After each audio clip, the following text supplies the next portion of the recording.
There's no crying in baseball.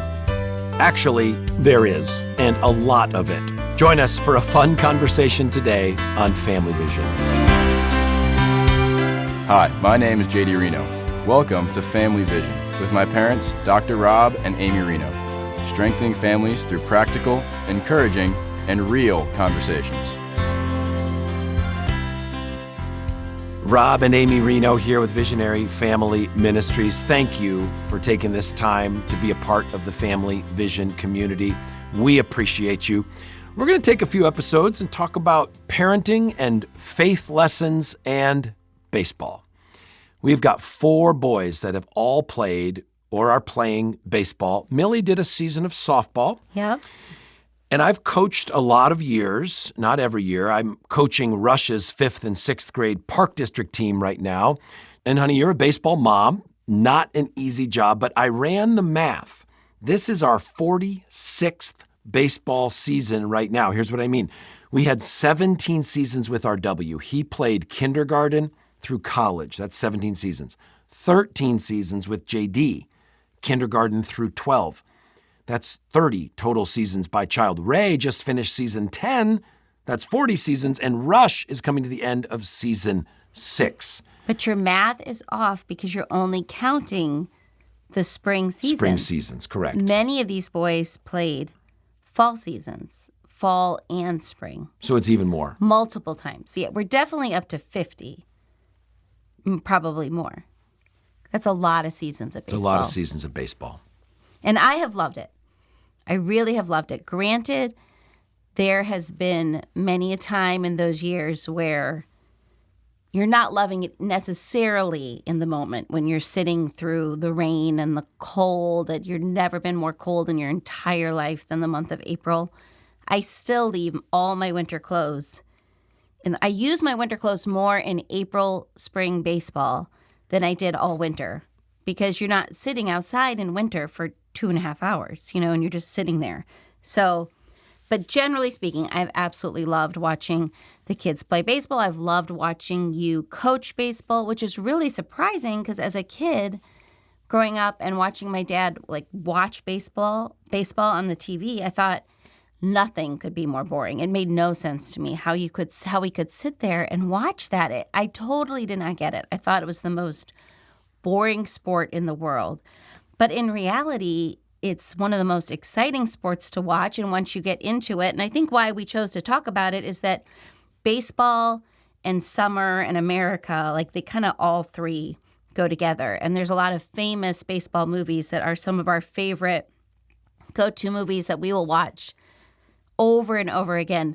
Some of those are the Rookie of the Year. If you've never seen Rookie of the Year, a great family movie, very entertaining. And we watch that probably once a year. Once a summer, we'll all watch Rookie of the Year. The Perfect Game is another one that we love. The Rookie with Dennis Quaid.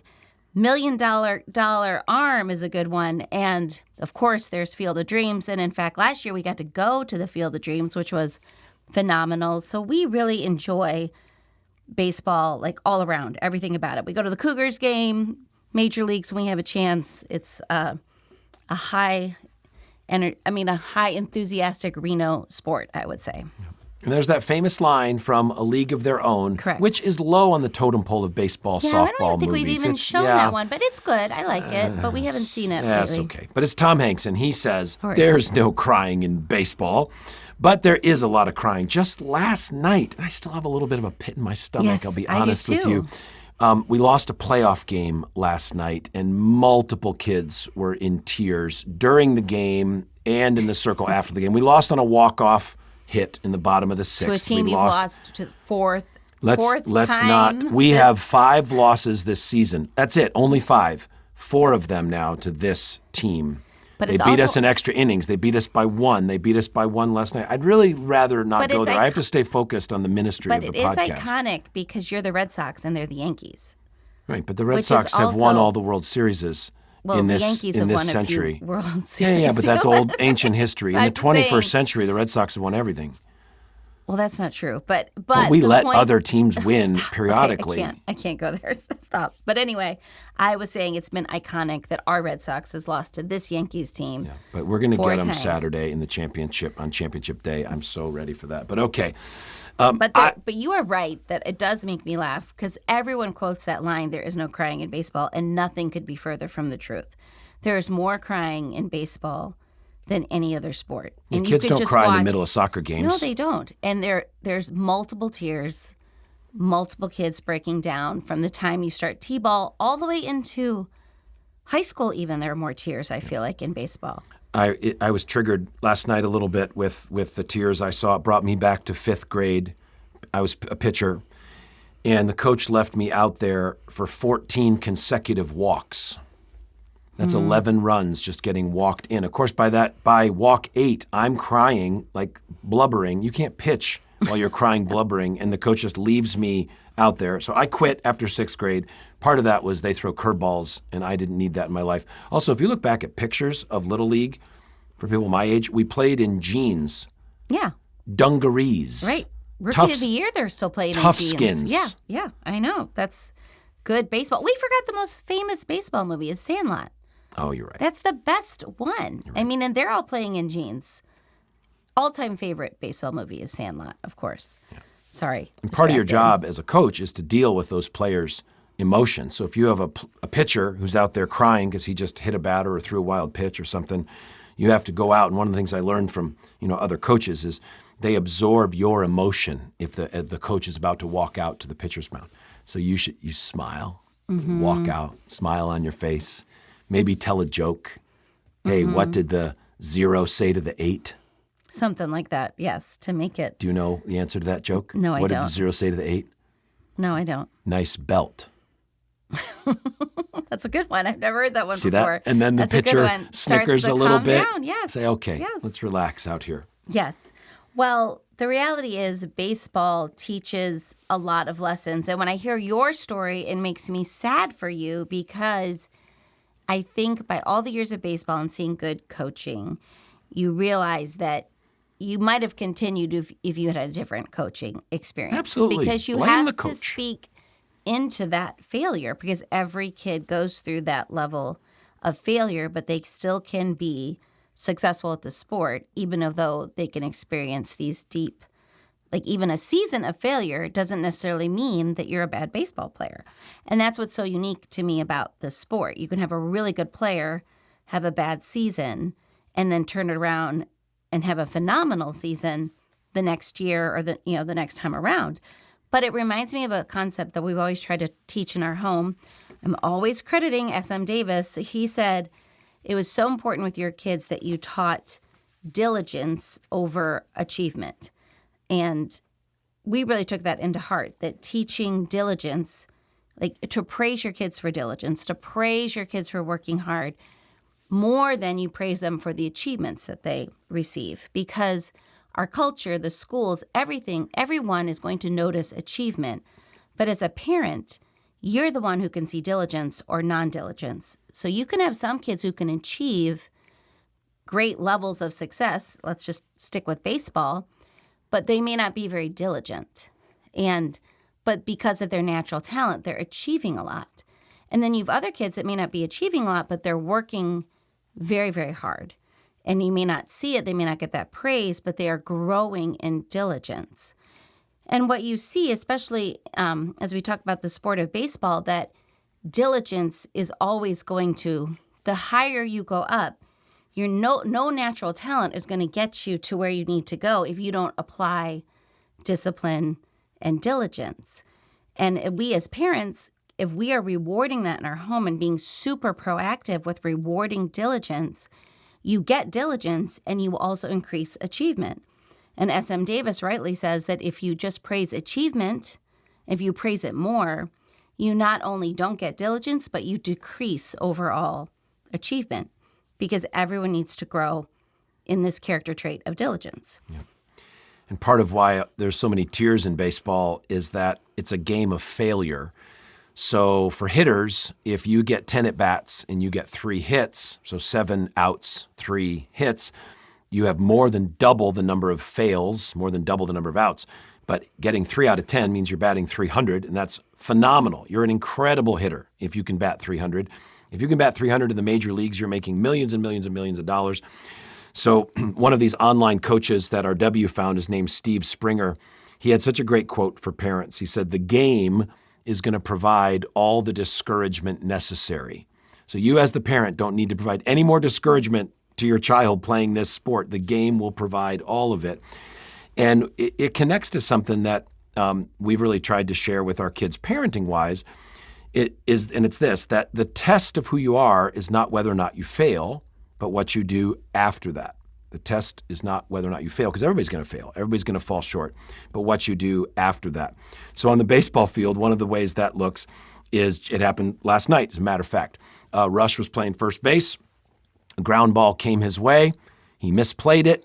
A couple of runs came in. And so what we always say to a kid after they make an error, because they feel terrible, right? And you could see Rush, he's got his hands on his head. He just feels awful. And we say, hey, next one's coming your way. Be ready. It's an unwritten rule of baseball that if a player makes an error, another ball's going to be coming their way really soon. Next inning, towering fly ball to first base. Rush moves right under it, makes the catch. It was great. And so it's a little baseball thing, but when a child fails, there's that question, hey, you're going to face this again in your life. You're going to face this temptation. You're going to face this struggle. You're going to experience this failure again. What is it going to take for you to be ready and do it differently next time? And I like how you've made that analogy before, that phrase that you said, that baseball is going to provide all the discouragement, in the game. And I think you've applied that before, even just to life. Like, life is going to provide all the discouragement. So we as parents, how important it is for us to remain on that encouraging side of things with our kids. And honestly, it can be very hard. You can be in really rough seasons where you're having a difficult time. Like, maybe you're in that phase in a family where you feel like you're not even hitting 3 out of 10. Like, it's maybe 1 out of 10. It's a difficult season, but to just be reminded that it is a season and to keep up with that encouragement. But another thing I just love about baseball, and we can apply this part to all team sports, is just the opportunity it has for relationship building. Basically, some of my best friends have come from the baseball games and being on the team together, because you're spending those 3.5 hours, out there. It feels like 3.5 hours. It's probably not usually that long, but it feels that way sometimes. And it provides a lot of place to build relationships in the community. And often in this world where I think parents are looking for ways to help connect their kids with people of maybe different faiths or not faith, because you don't want your kids completely isolated and thinking that everyone, like, it's wonderful to have church friends. It's wonderful to be in a Christian school. And I know this is not an issue for families who have kids in public schools, but there are some Christian families that can be feeling like they're isolated or living in a world where most their kids are interacting mostly with Christian kids. But we have found baseball a great opportunity to build relationships with people that don't necessarily have the same faith system as ours. And that has been an opportunity for ministry as well, both from relationships with the parents, but also with our kids, building relationships with kids on their team. And I've found that most coaches, especially in the baseball world, will say that we're going to emphasize character and we're going to use the sport to build character. Most coaches say it, but honestly, they just say it, and then everything is about baseball. Everything is about hitting properly, fielding properly, winning the game, etc. So as a coach, if you say, hey, building character is the most important thing on this team, then you have to live that out. There's got to be very specific ways that you apply that. One of the things that I've done over the years, if I'm coaching a Fellowship of Christian Athletes team, I can be very overt with my Christian faith. If I'm coaching a public park district team, all right, I need to be more low-key about that. So sometimes I'll have an ancient saying of the day. And so one of the ones we talked about was, I told them this story of David and Goliath and how David ran to the battle line to meet Goliath, and talking about how sometimes we're facing a team that has beaten us, like those pesky Yankees. Like the Yankees. Okay. And you may be feeling, well, we're not going to beat them again. Well, we're going to run to the battle line. We're going to have courage in our hearts. Probably my favorite dugout moment as we were trying to share some of these bits of ancient wisdom. It was before a game, and I said, okay, I want to share an ancient saying of the day with you, and it's this. It says, above all else, guard your heart, for it is the wellspring of life. Above all else, guard your heart, for it is the wellspring of life. Does anybody have any idea what that might mean, how it might apply to our game today or to our life? Little Johnny raises his hand. He was so excited. He says, don't swing at high pitches. I love that story. I was like, good. Yes. Also that. Perhaps you've heard that some over the course of this season. And usually, like if the team is stymied at what that might mean, Rush can come to the rescue and say, we have to pay attention to the attitudes in our heart because it's going to come out. So we have to guard our hearts and our emotions. Well, on your ancient saying, I don't think you heard this. Rush told me after the game last night. He said, our team forgot our ancient saying. And I said, what was the ancient saying? Something about being confident, like keeping your confidence to the end. And he said most of our team did not keep their confidence, that they were, kind of sulking at the end. And so he said that, we didn't really live up to our ancient saying. And I just was so encouraged that he made that connection, so it is having an impact, even if it's on your own son. I mean, he really took it to heart that he saw the loss as directly related to not keeping their confidence. All right. Well, we're going to continue our conversation. It's fun. It's summertime. Faith and family and baseball will continue next week. But we have a free resource that we would love to get in your hands, our resource of the day. We have an MP3 for you called Helping Your Child Find Freedom from Anger. And you can download that, no cost, at visionaryfam.com/freedom, helping your child find freedom from anger. We'd love to have you partner with us to help more families around the world follow Jesus. You can do that in about 5 seconds. You could click the like button. You could click the subscribe button, the share button, the leave a review button. All those things that you do help the algorithm share Family Vision with more people around the world. Partner with us. Families need the Bible. Families need Jesus. Families need this encouragement, and we want to partner with you. We'd also love to pray with you. You could email us prayer requests for your family. That's going to come to our prayer team. We would love to pray for you. We'd love to pray with you. Peter Rothermel, our prayer team lead, will reach out to you personally. And as always, we look forward to our next time together with you on Family Vision.